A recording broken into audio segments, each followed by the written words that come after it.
السلام عليكم ورحمة الله وبركاته. مساء الخير أو صباح الخير، تحياتي ليكم أينما كنتم. أهلا وسهلا بكم في حكايات سحر عمارة. نبدأ حكايتنا بالصلاة والسلام على سيدنا محمد. قصة النهاردة عن واحدة بتقول: أنا وابن عمتي متجوزين 2 اخوات. علاقتي بجوزي أول 10 سنين كانت حلوة قوي قوي. من ساعة ما أخت جوزي اتجوزت ابن عمتي والمشاكل بدأت. ابن عمتي بيسافر برا، هو قعد اول 2 سنين هنا، كانوا كويسين مع بعض، بس كان في مشاكل خفيفة، خناقات بسيطة زي اي 2 متجوزين ويرجعوا لبعض تاني. من ساعة ما سافر هو بينزل كل 2 سنين، كل سنة يجي يقعد مثلا شهر او شهرين ويسافر تاني. اخت جوزي تقعد معاه اسبوع، ومن اول اسبوع بعديها تفضل المشاكل ما بينها وما بينه. يفضل يقول: معلش عشان خاطر بنت عمتي، عشان خاطر بنت خالي ما يحصل لهاش مشاكل، وكلام من ده كتير. حماية راجل طيب جدا. لما بابايا كان عايش كان جوزي يعمل لما تتخانق اخته وابن عمتي مع بعض كان يتعارك معايا انا، حماتي تخليه يفضل يتعارك معايا، وكان يفضل يغلطوا في اهلي وانا قاعده اخد بعضي واطلع على شقتي. اهلي بيتشتموا، مش معقوله هسمع شتيمه اهلي بوداني واسكت، فكنت باخد بعضي واطلع على شقتي. تفضل تشتم وتعلي صوتها وتغلط في اهلي كتير، وانا ما برضاش ارد، اقول خلاص عشان هم وقت زعل وما كبرش الموضوع. بس بصراحه كنت بتضايق ومش عايزه انزل عندهم تاني. كانت تبتدي توقع بيني وما بين جوزي لغايه ما ترجع بيتها. وجوزي كذا مرة كلمته قلت له: أنا وإنت ملناش دعوة بالخلافات اللي ما بينهم، ما تدخلناش، مفيش حاجة اسمها ابن عمتك، زي ما بيعمل في أختي أنا هعمل فيكي. خلي علاقتنا بعيدة، بلاش أروح بيت أهلي وأحكي لبابا. بابا كان شديد قوي، وكان ممكن فعلا يخليني أنفصل عنه. من ساعة بقى ما بابا توفى، رجع ابن عمتي من السفر، اتخانق هو ومراته وعملوا مشكلة كبيرة، كرشها الساعة 2 بالليل. حماتي إلا أنا كمان ما باتش في البيت، لولا حماية الله يستره هو اللي سابني. عمر جوزي ما فكر ان هو يكرشني من البيت. فضلوا يضغطوا على جوزي لغاية ما جوزي حلف طلاق بال3: ما انا بايته في البيت، امشي روحي عند اهلك. طبعا حماية مشاني، وبصراحة جا وصلني ودمعتي على خدي، انا مش عارفة ايه السبب اللي انا عملته. رحت لابن عمتي واتكلمت معاه، في ايه اللي حصل. قال: انا مش عارف ايه السبب، انا كل ما اجي تعمل مشاكل تقعد معايا اسبوع، يا دوبك تاخد الهدايا، تاخد فلوسي، بعد كده ترميني وتبقى مش عايزة تعمل اكل، مش عايزة تلمسني، مش عايزة تيجي جنبي، خلاص دي ما تنفعنيش، دي هتتطلق، انا مش عايزها. حماتي سمعت كده قالت: خلاص زي ما هو هيطلق بنتنا انت كمان تتطلقي وتسيبي ولادنا وتمشي. طبعا انا قعدت في بيت اهلي، ورحت راجعه تاني يوم عشان ما كسرش يمين جوزي. امي قالت لي: روحي خلاص، انت كده اليمين اللي هو حلفه انت نفذتيه، وارجعي بيتك، ما تديش فرصه لحد ولا تسيبي ولادك، لان هو اخد ولادي وما رضتش حماتي تخليني اخد ولادي معايا.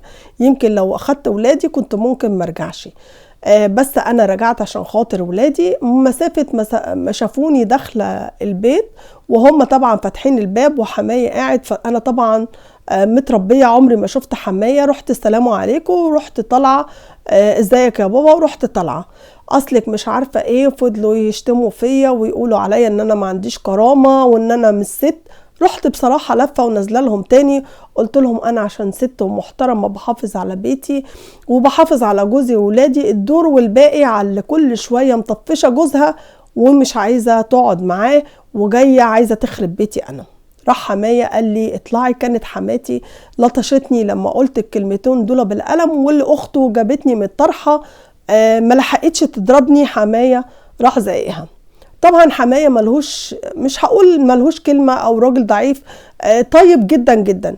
قال لها: الست العاقلة اللي عملته مرات اخوكي، مش انتي كل ما يجي جوزك تغضبي وتيجي عندنا واديكي هتطلقي.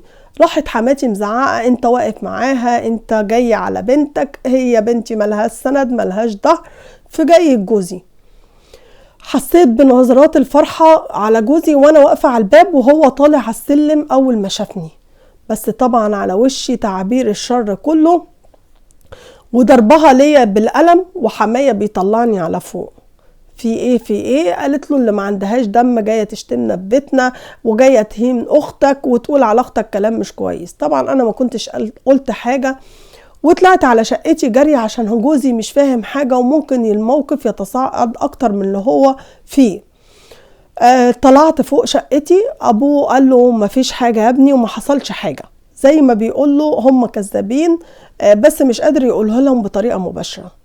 قعدت بقى تزعق دي ما عندهاش كرامة، دي ما عندهاش دم، لازم تطلقها زي ما اختك هتطلق، وتشرط عليهم دي قصاد دي وترمي لهم كمان بنتهم. طلع شقتي ولقيته بس دماغي وقال لي حقك عليا، بس انا ما فيش في حاجة في ايدي اعملها. قلت له ما فيش حاجة اسمها حقك عليا، خلاص على كده انا ما رجعتش عشانك، انا رجعت عشان خاطر ولادي واديني نفذت يمينك وخلاص، ولو ما كنتش حلفت يمين طلاق وانا باقي عشان خاطر ولادي انا ما كنتش رجعت تاني. خلي امك واختك يبعدوا بعيد عني، ما تقوليش انزلي عندهم تاني. امك ضربتني بالقلم وكانت ايديها معلمه فعلا على وشي، ولقى شعري منكوش مكان الطرحه اخته لما شدتها مني وانا منهاره عمال اعيط. لقيته عمال يطبطب عليا ويقول لي حقك عليا. حمايه بعد ما مراته وبنته ناموا طلع وقعد يقول لي حقك عليا، ما تزعليش يا بنتي، انتي ست جدعه وست ب100 راجل وفعلا مش عايزه تخربي بيتك، كان نفسي بنتي تبقى زيك كده وتطلع تحافظ على بيتها، بس انا مش عارف في ايه. قلت له دي كل ما تطلع كلمه تقول له اصل احنا معمول لي عمل، بنتك مش طايقه جوزها، بنتك بتتعامل مع جوزها وحش. ما رضيتش اقول ان جوزها شاكك فيها وان هي حاسه ان في علاقه وبينها وبين اي حد. مش عارفه انا اقول لاخوها ان جوزها شاكك فيها وعشان كده عايز يطلقها ولا اعمل ايه. هو وصلني رساله وقال لي قولي لاخوها ان هي مش طايقه تلمسني ولا طايقه ان هي تيجي جنبي. واحده جوزها مسافر بقاله 2 تعمل كده؟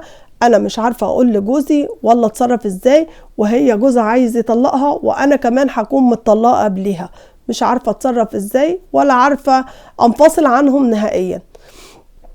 بصي ما تقوليش لجوزك حاجه، مالكيش دعوه، قولي لابن عمتك منك ليهم، ما تدخلنيش انا في النص. هو جواز القرايب كده، لما بتاخدوا 2 من العيله بتخر الحاجه، لما بتخرب بتخر على الاتنين. اقعدي مع جوزك فهميه بالراحه، قولي له انا ماليش دعوه بيها. عايز ممكن تعملوا تمثيليه على فكره، ان انتوا ما بتكلموش بعض وان انتوا غضبانين من بعض وزعلانين، وقدامهم تبرروا نفسكم ان انتوا مش طايقين بعض اساسا عشان تريحي حماتك وبنتها وتبعدي الشر والمشاكل عنك، عشان دي طول ما هي قاعده كده هتعمل لك مشاكل كتير. وفي بيتكم تبقوا حلوين ومبسوطين مع بعض وما تحسسهمش ان انتوا علاقتكم كويسه. بس كان لازم جوزك يبقى سند وظهر ليكي ويبين ان هو راجل مش هيقف قصاد امه، بس من الواضح ان امه هي اللي شخصيتها قويه وهي اللي مسيطره على الكل، هي واخته. لو نزلتي عندهم تاني بعد ما ضربوكي وحماتك ضربتك هتتهاني اكتر، هتتضربي اكتر، هيعملوا فيكي اكتر من كده. فانت كده خلاص موضوع الالم، موضوع ان هي ضربتك، انت رجعتي بيتك وشاطره جدا ان انت رجعتي بيتك وما خربتيش بيتك عشان خاطر ولادك. طالما هم حجزوا منك الولاد يعني معناها ان انت ممكن تتطلقي وياخدوا الولاد ويرموكي. لا، الام الشاطره وقلب الام الحنين ما بيسيبش ولادها، لكن هي واحده جحده سابت له بنتها ومشت. هي كده زي ما هو ما جوزها ما بيقول، اكيد شايفه لها شوفه، اكيد في علاقه بينها وبين حد، عشان كده مش طايقه جوزها ومش طايقه تلمسه. قولي لجوزك خلي علاقتنا انا وانت بعيد عنهم اساسا، ان خدي موقف برضو من جوزك ان هو وداكي بيت اهلك وحلف عليكي بالطلاق، لان دي عمرها ما حصلت معاكي طول ما فتره باباكي كان عايش. لو اتعود على كده هتبقى حياتك على طول حالف عليكي يمين الطلاق ولازم يكرشك من البيت.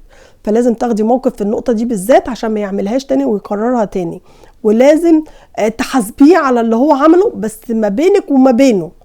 مش هنفرج الدنيا زي ما هي عامله وهغضب واعمل. انت ست عاقله في ان انت لما رجعتي البيت، بس لازم تاخدي موقف. وهو من الواضح راجل بيحبك، من الواضح مش عايز يزعلك، بس مغلوب على امره بسبب امه واخته. ده رأيي انا.